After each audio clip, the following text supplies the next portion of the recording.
selamat pagi semuanya.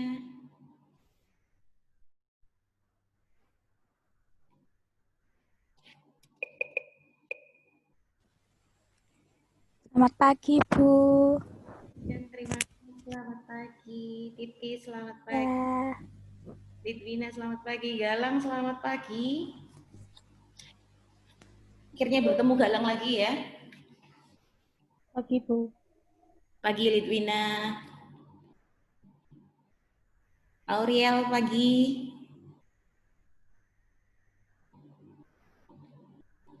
Sambil nunggu yang Pagi lain Bu. ya. Sambil nunggu yang lain, ini masih baru 6. Kita masih kurang berapa orang ini? Eh,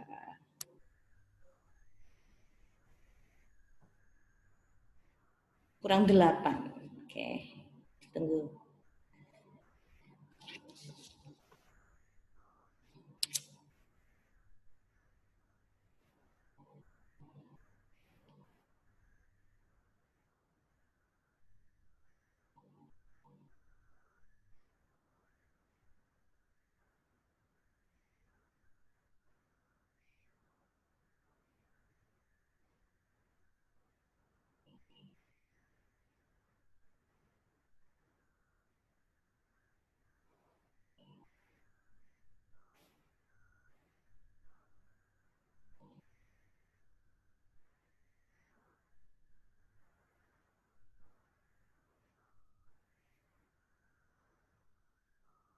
Oke, Arlen sudah ada.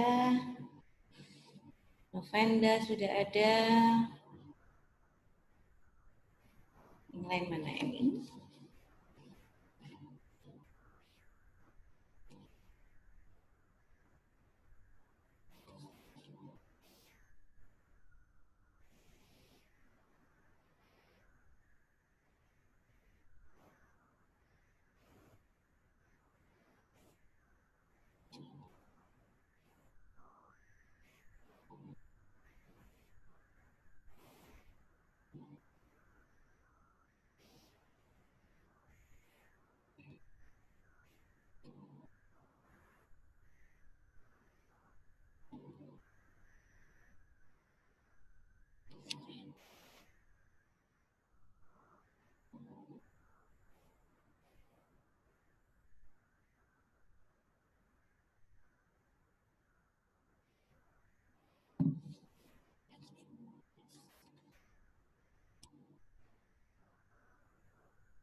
Sudah ada Septian, selamat pagi. Oh, sudah ada Gigi juga.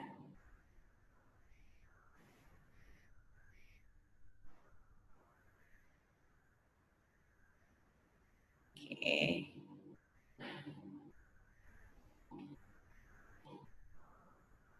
Siapa yang ikut kuliah online ini belum mandi? Ada yang belum mandi?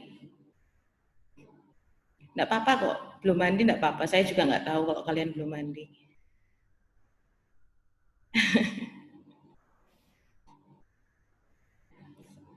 Wajahnya ini ditutupin, videonya ditutupin karena belum mandi, belum make upan, atau lagi pakai daster, atau pakai apa? Oh, kelihatan. Oke, set ya. Selamat pagi. Ya, oke. Ini Pagi. Taufik tuh. Oke. Baru ketemu kali ini ya, Victor ya. Oke, Ajeng, selamat pagi. Oke, Arlen. Nah, gitu loh, kelihatan wajahnya ganteng. Sebentar aja, nanti waktu saya penjelasan, videonya dimatikan lagi aja untuk menghemat kuota, ya. Pagi, Titis. Mukamu jadi keungu-unguan. Aduh, kok masih 11 ya? Tahu kita langsung ya. Ini yang belum hadir siapa aja? Ajeng ada, Alvinda ada, Victor ada, Arlen ada, Auriel ada, Dinha belum, Gigi ada, Enci mana Enci? Noven ada, Zultian ada, Titis ada, Verlin belum ada, Galang ada. Siapa yang tadi barusan keluar? Oke, Ajeng masuk lagi. Nanti kalau kalian terkeluar karena internet, nanti masuk lagi aja nggak apa-apa. Ya. Oke, kita langsung mulai aja biar nggak kelamaan. Oke, selamat pagi semuanya. Pagi. Pagi Bu, pagi. Pagi, oke. Pagi, Bu. Pertama kali bertemu di mata kuliah ini, mata kuliah sejarah dan aliran. Kemarin Senin kalian kan melakukan perkuliahan yang pertama, hari pertama. Gimana rasanya? Biasa saja. So-so lah Bu, nggak ada yang menarik kayak di SMA. Gitukah? Oke, sudah. Hari ini saya tidak akan begitu banyak membahas teorinya dulu. Saya mau memantapkan dulu bagaimana kalian menggunakan belanya. Ya, tadi sepertinya ada kesulitan di presensinya aja. Tadi ada yang mungkin lupa untuk klik submitnya, sehingga di data saya masih belum terdeteksi bahwa sudah presensi, gitu ya. Nanti perhatikan kembali. Kemudian tadi masih banyak yang tanya bagaimana cara masuk Zoom-nya. Coba ini saya share screen. Kita lihat dari pertama dulu. Ini nanti kalau kalian kangen saya, lihat foto saya aja. Gitu ya. Nggak usah video call saya, karena nggak standby. Kemudian ini, nah lihat dulu. Presensi, kliknya selalu di sini. Nanti di setiap pertemuan selalu ada. Kemudian materi, kalian download, kalian pelajari. Oh ya, jangan lupa dicentang. Karena kalau kamu nggak centang di sini, nanti kamu nggak bisa mengikuti selanjutnya. Ya. Untuk forum diskusi, saya melihat hanya ada beberapa anak atau mahasiswa yang belum menuliskan pertanyaan. Kenapa saya mewajibkan kalian membuat satu pertanyaan supaya saya tahu bahwa sejauh mana sih kalian memahaminya, sejauh mana sih yang belum kalian pahami. Nah, itu perlu dituliskan di forum diskusi, ya. Karena berhubung kita tidak bertemu tatap muka, jadi saya tidak bisa melihat ekspresi kalian, kalian paham atau tidak tentang materinya. Jadi saya harap nanti ketika ada forum diskusi, kalian menuliskan pertanyaan-pertanyaan yang belum kalian pahami, gitu ya. Nah, untuk Zoom meeting tinggal klik di sini, ya. Ingat klik di sini. Tadi ada yang tanya linknya di mana, ya tinggal klik di sini. Kemudian passwordnya selalu ada di sini dan setiap kali Zoom passwordnya tetap sama, kelas sela, ya. Nanti setelah Zoom ini selesai, kita langsung masuk ke tugas. Kalian kerjakan tugasnya, bagaimana mengerjakannya, ikuti petunjuk di dalamnya. Ini tidak perlu mengumpulkan file atau apa, tinggal menuliskan di situ, tinggal submit. Gitu ya. Oke, itu tentang teknisnya. Nah, sekarang saya mau membahas tentang garis besar mata kuliah ini. Jadi sebenarnya mata kuliah ini membahas lebih pada fondasi dasar dari ilmu psikologi. Fondasi dasar dari ilmu psikologi ya. Jadi ilmu bapaknya itu siapa? Filsafat. Jadi kita belajar dulu dari ilmu-ilmu lain, ayah ilmunya ya, bapak ilmunya itu yang mempengaruhi munculnya psikologi. Kita akan membahas ini dari filsafat Yunani nanti sampai kita ke tahun atau ke abad 20, abad 20 gitu ya. Ada berbagai macam aliran yang muncul sampai detik ini. Kita lihat yang ini. Kalian sudah membaca yang ini? Topik bahasan dan tugas? Sudah ya? Oke. Ciri khas dari kelas saya atau kalau mata kuliah yang saya selalu menunjukkan ini. Kalian selalu perhatikan tanggalnya, pokok bahasannya, kemudian aktivitasnya, serta tugas dan waktu pengumpulannya. Tidak akan banyak perubahan kecuali ada masalah teknis, misalnya kuisnya tidak bisa diakses atau dan sebagainya, bisa jadi tanggal pengumpulannya akan berubah begitu. Oke. Nah, kamu lihat di sini aktivitasnya hanya forum diskusi dan Zoom. Kalau tidak ada kata Zoom di pertemuan itu, ya berarti tidak ada Zoom. Jadi kita fokusnya hanya forum diskusi. Nanti saya akan jawab pertanyaan kalian lewat forum diskusi. Nah, tugasnya apa di akhir? Itu adalah kuis. Kuisnya sederhana, antara nanti jawaban singkat atau pilihan ganda atau menjodohkan atau apapun itu. Menggunakan apa? Ya menggunakan Bella. Tetap menggunakan Bella, ya. Dan pengumpulannya kamu lihat kalau ini Selasa 15 September jam 9.40, terakhirnya gitu ya, 9.40, itu ya berarti hari ini di mata kuliah ini berakhir. Itu maksimalnya. Jadi kalian atur waktunya. Kalau misalnya ini ya, ini kan tidak ada Zoom, berarti kalian bisa atur waktunya. Harus selesai menuliskan pertanyaan jam berapa, kemudian mengerjakan kuisnya jam berapa. Gitu. Kalau Zoom, ini jelas, nanti selesainya jam 9.10, nah 9.10 sampai 9.40, itu adalah waktunya kalian menuliskan refleksi. 30 menit untuk menuliskan refleksi. Tenang, tugas yang saya berikan tidak akan tidak akan aneh gitu ya, dalam arti pasti sebanding dengan waktu pengerjaannya. Oke, itu yang perlu kalian perhatikan. Kemudian nanti tugasnya seperti apa, di instruksi tugas pasti saya jelaskan. Garis besarnya aja ya, kalau tentang rangkuman, ini kalau kalian baca rangkuman tokoh filsafat, ini saya nanti minta kalian membuat rangkuman dari tokoh filsafat. Jadi ada dari pertemuan 2, 3, 4, dan 5. Kalian rangkum tokoh-tokoh ini beserta kontribusinya seperti apa. Nanti saya berikan formatnya, kalian tinggal melanjutkan itu ya. Begitu juga dengan rangkuman tokoh ilmu faal. Kalian membuat rangkuman dari pertemuan 6 dan 7. Oke. Rangkuman paradigma voluntarisme, strukturalisme, dan fungsionalisme, itu berarti pertemuan 8 dan 9 kamu rangkum. Ini Gestalt, pertemuan ini. Nah, yang video pengalaman, ini kurang lebih sama seperti refleksi, cuma kalian merekam wajah kalian sendiri, kalian menceritakan tentang menjawab pertanyaan dari saya, gitu aja. Paling 1 menit, bukan 1 jam, bukan 30 menit, ya. Oke. Videonya belum dimatikan, nggak apa-apa. Oke, nah yang terakhir di pertemuan ke-14 itu ada rangkuman semua aliran. Jadi membuat gambaran ininya ya.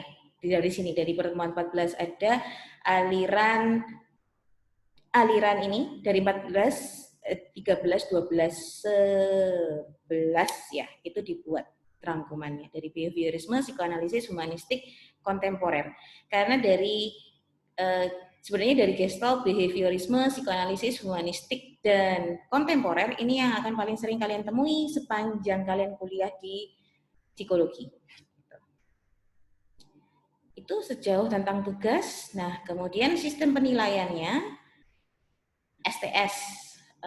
Semoga kalian masih paham, sudah dijelaskan ya, STS itu apa? STS itu adalah skor tengah semester, yang artinya itu adalah penilaian dari pertemuan 1 sampai 7. Jadi setelah pertemuan 7 itu ada namanya ujian tengah semester atau UTS. Ini sudah saya tuliskan materinya pertemuan 1 sampai 7. Gitu. Nah, persentasenya kalau tugas 30%, kuis 20%, UTS 50%. Jadi kalian bisa maksimalkan di tugas. Kalau kalian tidak bisa, tidak paham, kerjakan saja, ya. Paling tidak kamu sudah berusaha mengerjakan daripada tidak dikerjakan sama sekali. Gitu. Kemudian yang SAS itu adalah skor akhir semester, itu dari pertemuan 8 sampai 14. Setelah pertemuan ke-14 ada namanya ujian akhir semester. Materinya dari mana? Pertemuan 8 sampai 14, ya. Sama, ini persentasenya 30%, kuis 20%, UAS, ujian akhir semester itu 50%. Nah, nilai akhirnya itu diambil dari STS dan diambil dari SAS, 50%, 50%. Nah, ini nanti menjadi nilai akhir mata kuliahmu. Oke, itu kemudian, nah ini adalah rubrik penilaian yang saya berikan. Kalau kamu mau dapat nilai sempurna, misalnya nilai 100, itu ya kerjakan sesuai dengan kriteria yang saya buat. Jadi, misalnya ini tugas rangkuman. Ini kan ada tugas rangkuman di sini. Nah, ya kerjakan semaksimal mungkin. Kamu buat ringkasan paradigmanya secara garis besar, kemudian tuliskan tokoh-tokohnya secara lengkap, kontribusinya apa, ada sistematika dan kerapian makalah. Ya, sesuai dengan format yang saya berikan. Begitu juga dengan video pengalaman, kamu sampaikan pengalamanmu, ini ada poin-poinnya. Gitu aja. Kalau kuis ya jelas nanti kalau benar salah yang dihitung ya. Oke. Itu sampai di sini. Ada yang mau ditanyakan?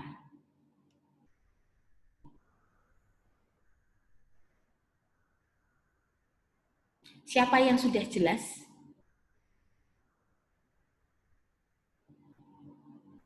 Siapa yang belum jelas? Sudah jelas. Oke, sudah jelas.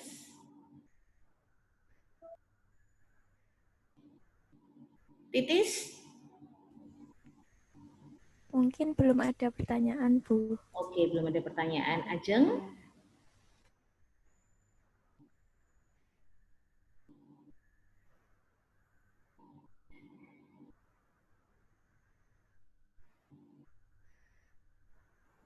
Widwina? Sudah jelas. Sudah. Alvinda? Belum ada pertanyaan, Bu. Belum ya. Septian? Sudah cukup jelas, Bu. Arlen? Belum ada pertanyaan, Bu. Belum. Oke. Noven? Tadi sudah jawab sih. Aurel? Auriel. Bacanya Auriel.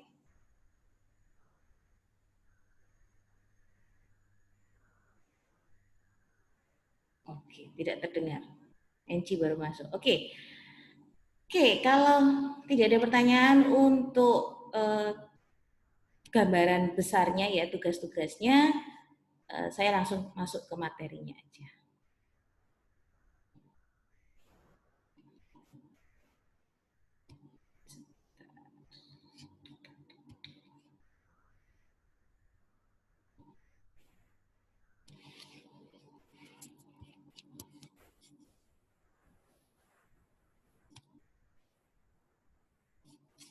Oke. Sebentar. ya.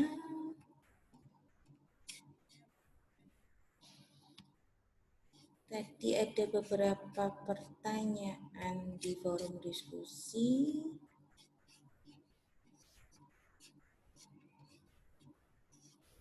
Oh iya, usahakan masuk Zoom tepat waktu ya. Kalau ada jadwal Zoom, usahakan masuk tepat waktu supaya tidak ketinggalan aja. Kalau misalnya pun saya usahakan nanti ini bisa terrecord dan bisa saya share gitu ya.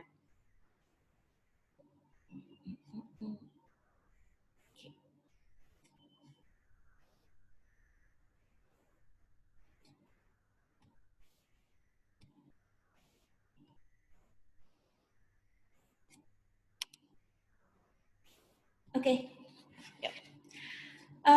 Kalau kalian lihat sebenarnya ada pertanyaan pertama di slide pertama ini, di slide kedua nih. Psikologi belajar tentang apa? Apakah ini yang ada di pikiran kalian? Kalau iya, ya betul, kurang lebih seperti ini, begitu ya. Kalau kamu baca juga psikologi itu berasal dari kata psyche dan logia, yang artinya jiwa itu untuk psyche dan logia itu ilmu. Jadi ilmu yang mempelajari jiwa atau pikiran. Atau bisa dikatakan sama ini Pak Esser and Smith, ini psikologi adalah ilmu yang mempelajari tentang perilaku dan proses-proses mental. Kalau kita ngomongin perilaku, ini adalah sesuatu yang dapat kita observasi, ya. Sedangkan proses mental, apakah kita bisa lihat? Enggak. Tapi perilaku ini bisa kita lihat, ya. Ini yang bisa kita amati. Istilahnya observasi, bisa kita amati. Sedangkan proses mental ini adalah sesuatu yang tidak bisa kita amati langsung, tapi ada proses di dalamnya. Ada proses di dalamnya sehingga muncullah menjadi perilaku, gitu ya, atau menjadi kata-kata. Nah, bagaimana tingkah laku dan proses mental manusia dipelajari? Kalau Ebbinghaus bilang, ini salah satu tokoh psikologi ya, mengatakan bahwa psychology has a long past but only a short history. Jadi sebenarnya sejarahnya itu cukup panjang, masa lalunya cukup panjang karena bermula dari filsafat Yunani, ya. Tapi baru berdiri sendiri sebagai ilmu itu 1879, kan cukup baru ya.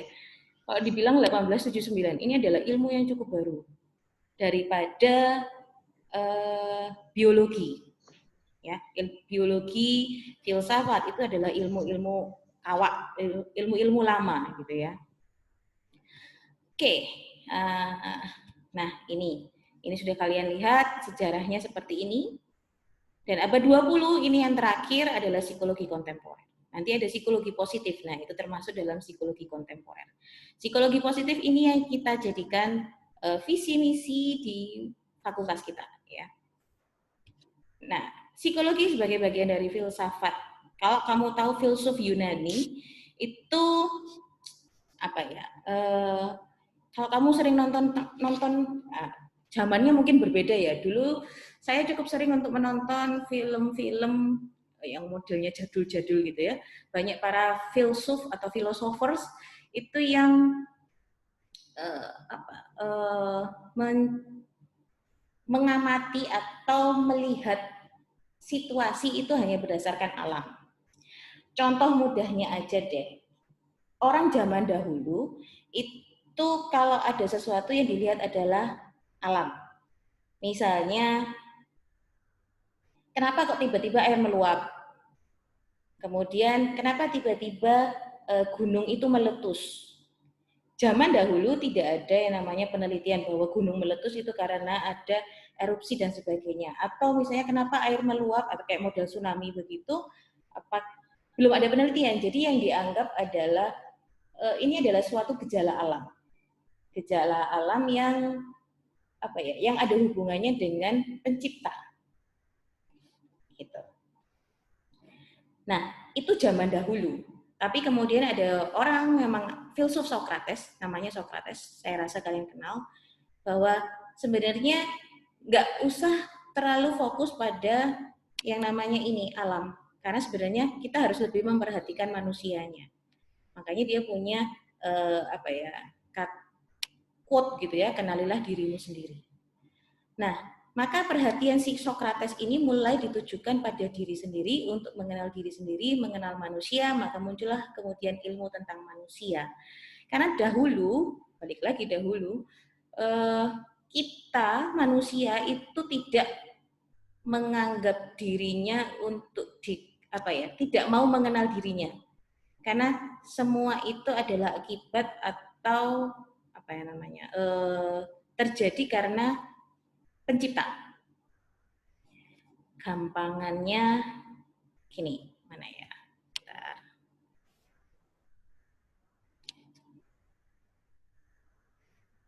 Ada nggak di sini? Oh, tidak ada. Oke. Gampangannya gini. Kalau ada orang yang sakit, zaman dahulu, orang sakit, anggapannya apa kira-kira?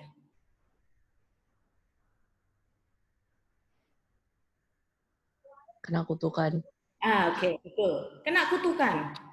Nah, itu yang dibilang. Karena fokusnya hanya pada sini. Ya, karena pada fokusnya sini, kena kutukan. Atau misalnya sungainya itu beracun, bukan sungai beracun, sungai kutukan, makanya dia mandi di situ kena kutukan dan sebagainya. Itu yang dikatakan sama para filsuf Yunani. Atau kena kutukan dari dewa-dewi. Ya, Yunani kan terkenal dengan dewa-dewi, ya. Begitu juga ketika ada badai. Itu adalah hukuman dari dewi atau dewa Zeus dan sebagainya. Nah, itu yang terjadi saat itu, ya. Saat di masa lalu itu. Nah, tadi ngomongin Sokrates balik lagi. Sebenarnya kalau kita terlalu memperhatikan masalah itu, kita tidak tahu sebenarnya manusianya. Padahal bisa jadi orang yang sakit itu bukan karena salah alam, karena manusianya sendiri. Apalagi kalau di zaman dahulu sakit panas saja dibilang kutukan. Ya. Mungkin di zaman sekarang masih ada pemahaman seperti itu, terutama di daerah-daerah terpencil, yang sangat terpencil, yang sangat sulit untuk mengakses informasi-informasi yang terbaru, begitu ya. Saya rasa di sekitarmu, di tetangga-tetangga kalian masih ada sih. Tetangga saya aja masih ada yang seperti itu. Ya karena balik lagi itu seperti mitos. Nah, mitos yang dianggap menjadi sesuatu kebenaran. Oke. Tadi ada pertanyaan di forum diskusi, bagaimana para filsuf ini mulai mengenal diri sendiri? Bagaimana caranya mereka mengenal manusia? Nah, kita lihat dari sini. Para filsuf ini yang tadi ya, setelah dari pemahamannya Sokrates bahwa sebenarnya kita harus lebih fokus pada manusia. Mulailah para filsuf ini berpikir, merefleksikan diri, mulai memahami diri sendiri dan pemikiran kontemplatif, lebih banyak mempertanyakan kenapa, why, what, how, itu lebih banyak ditanyakan oleh para filsuf tentang manusia dan mulai melakukan pengamatan-pengamatan. Nah, ini adalah sejarahnya dari Thales, Socrates, Democritus, Plato, Aristoteles, Roger Bacon, Francis Bacon, Descartes. Nah, ini panjang ya, cukup panjang dan seterusnya. Ada Darwin. Darwin juga termasuk dalam memiliki kontribusi dalam ilmu psikologi sampai Wundt. Nanti ini adalah yang nanti kita bisa sebut sebagai bapak psikologi. Oke, dari nama-nama ini mungkin kalian ada 1-2 nama yang kalian tahu ya, bukan kenal. Kalau kenal kan serem. Ini sudah tidak ada orangnya, kalau kamu kenal juga serem. Jadi kamu tahu begitu ya. Ini Sokrates, saya rasa kamu tahu. Plato.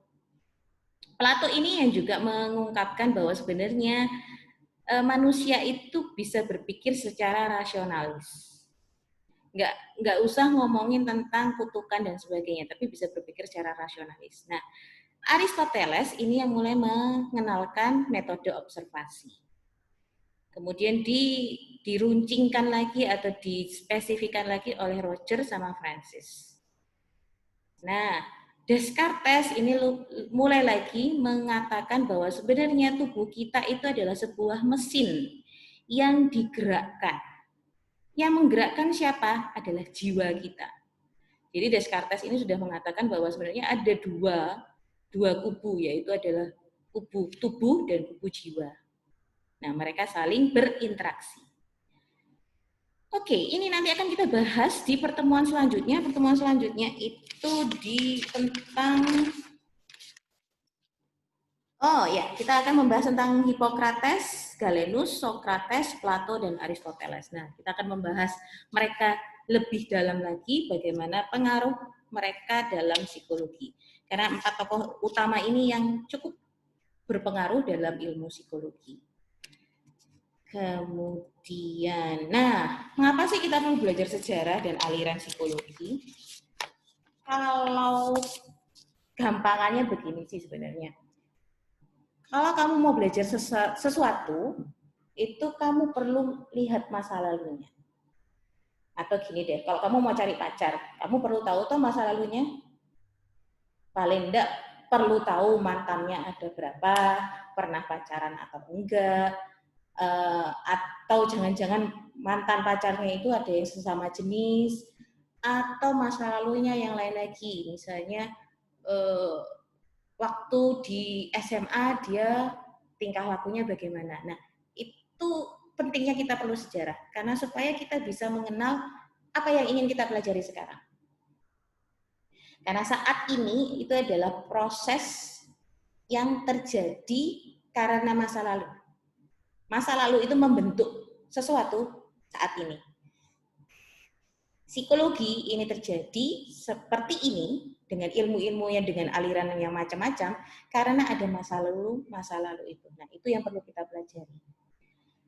Tidak ada satu bentuk pendekatan atau definisi tunggal dari psikologi yang disepakati oleh semua psikolog. Makanya itu ada berbagai macam bidang atau berbagai macam aliran. Ada aliran tadi Gestalt, ada aliran behavioristik, ada aliran humanistik, ada aliran psikoanalisa. Tadi ada yang menanyakan di forum diskusi, kalau misalnya tidak ada yang pasti, lalu bagaimana? Ya, lalu bagaimana ini? Apakah semua psikolog dapat menciptakan definisi menurut pendapatnya sendiri? Dari pertanyaannya Arlen. Ya, bukan berarti karena tidak ada definisi tunggal kemudian kita bisa membuat seenaknya sendiri, tidak. Semua aliran ini, ya, strukturalisme, fungsionalisme, sampai humanistik, ini muncul bukan karena insight, karena ini kayaknya teori ini yang paling cocok. Enggak. Semua melalui proses penelitian. Semua melalui proses penelitian. Jadi jika ada psikolog atau peneliti baru yang menemukan teori baru, tapi sudah melakukan penelitian dan sebagainya, membuat rumusan teori, nah boleh saja, bisa jadi ada aliran baru. Contohnya adalah psikologi positif. Psikologi positif itu adalah bentuk dari penelitian-penelitian yang terbaru. Bagaimana memandang manusia secara lebih positif. Karena dari psikoanalisa, Gestalt, behaviorisme, ini memandang manusia lebih pada pengalaman masa lalu yang menentukan bahwa sebenarnya tubuh kita ini kita bertingkah laku karena ditentukan sesuatu. Sedangkan humanistik dan psikologi positif ini jauh lebih lebih open mind gitu ya, lebih fokus pada kekuatan pada manusia. Nah, jadi pertanyaannya Arlen, apakah manusia bisa apakah semua psikolog dapat menciptakan definisi? Bisa saja, tapi tetap harus melalui proses penelitian. Harus ada proses pembuktian bahwa teorimu ini tepat. Nah, itu tujuannya kamu melakukan penelitian. Nanti kalau kamu mau terus belajar psikologi sampai S3, nanti kamu bisa membuat sebuah teori baru. Gitu. Kalau S1 belum dulu ya, biasanya masih banyak pertanyaan kenapa kamu munculkan teori ini. Jadi biasanya S3 atau S2, jarang sekali sih S2, tapi S3 Biasanya para profesor itu lebih banyak menemukan teori-teori baru. Oke. Ini nanti saya bahas lagi, tiap aliran kalian sudah baca ini, nanti saya jawab lagi di chat, karena waktu kita tinggal 3 menit. Kemudian, nah, dari aliran-aliran ini, muncullah yang namanya bidang ilmu.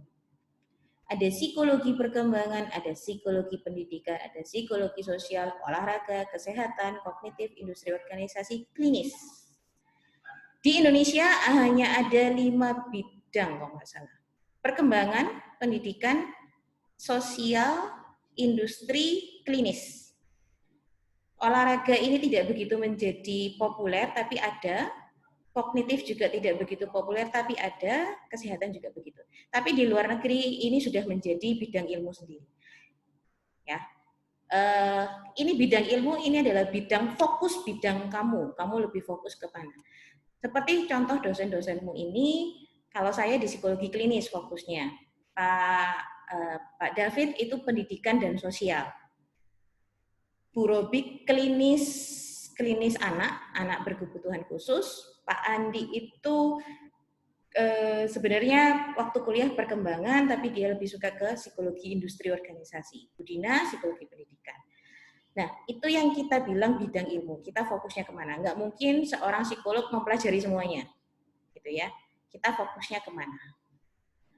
Oke, kalau kamu mau lihat lebih banyak lagi bidang ilmu, sebenarnya ada ini. Ada 56 divisi area dalam psikologi. Kamu bisa klik ini, kamu cari tahu ada 56 divisi di psikologi. Ini menurut Asosiasi Psikologi Amerika. Ya. Oke, kalau mau belajar caranya gimana? Pakai mind map. Kalau saya pakai mind map jauh lebih mudah. Misalnya ini strukturalisme, tokohnya siapa aja, itu kontribusinya apa aja. Tapi balik lagi, tergantung kamu cara belajarnya seperti apa. Oke, ini bisa membuat, ini contoh rangkumannya ya, model rangkumannya seperti ini. Oke, sampai di sini. Ada yang mau ditanyakan?